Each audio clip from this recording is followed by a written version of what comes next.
मोरंग वाली को मैंने एक सप्ताह को छुट्टी दिया था। नाना एक रात मरंग में गुजर रहा है। मैं यहाँ से निकलते जा रहा हूँ राजमहता से राजमोरंग को। मैं देख लीजिए मैं अपनी साला के मकरेल कुमार को कितनी भूजा में माल कितने भूखे साल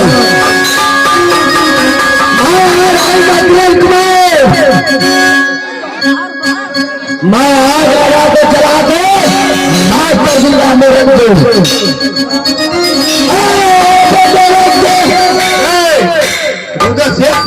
इतना हलचल में कहाँ जा रहा है?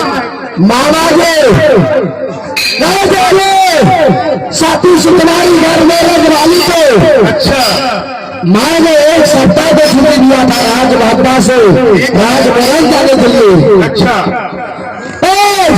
नाना रोज रात मरे में गुजर रहा है परंतु सभी स्वीकार किया वापस राजमहता ले आ रहे हैं। इसीलिए मैं राजमोरंग पहुंचता हूँ। अरे लीडर सिंह कहाँ जा रहे हो राजमोरंग?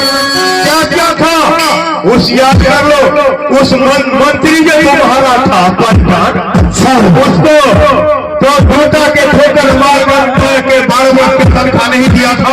सही बात है मामा जी नहीं दिया था।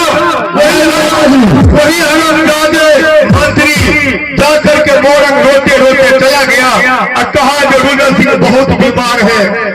हमारा दावत मंत्री को ला करके लोकपाल में फंसा दिया। आपके बातों पे कदापि विश्वास नहीं मिलते।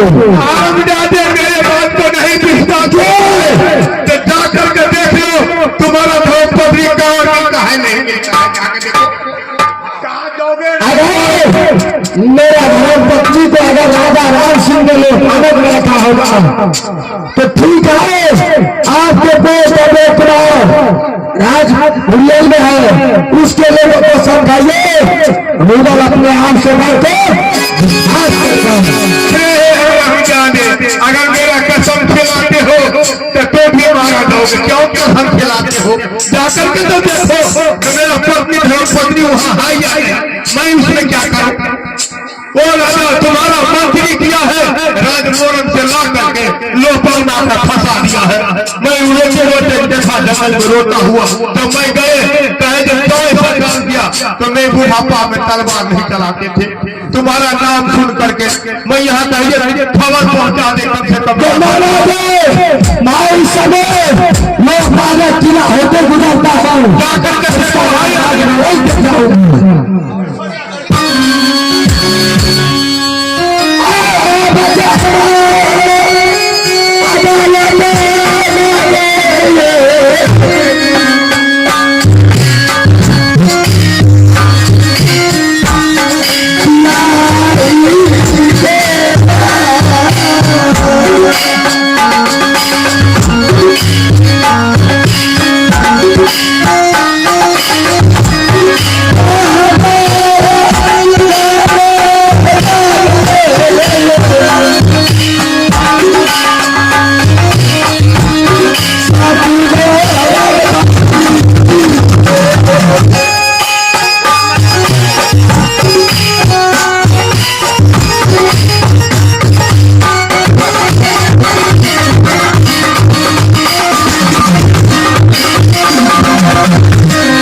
क्या धर्म पत्नी को मैंने अपहरण करके लेकर आया हूँ। यदि सारा माँ के औलाद होगा अवश्य लौटाना फिर हमको हो नहीं सकता है। रुदल सिंह यदि लौटाने का गया ना मैं इसी खंजर से सर और धड़ को अलग कर दूं तो मेरा नाम राजा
मालूम पड़ता है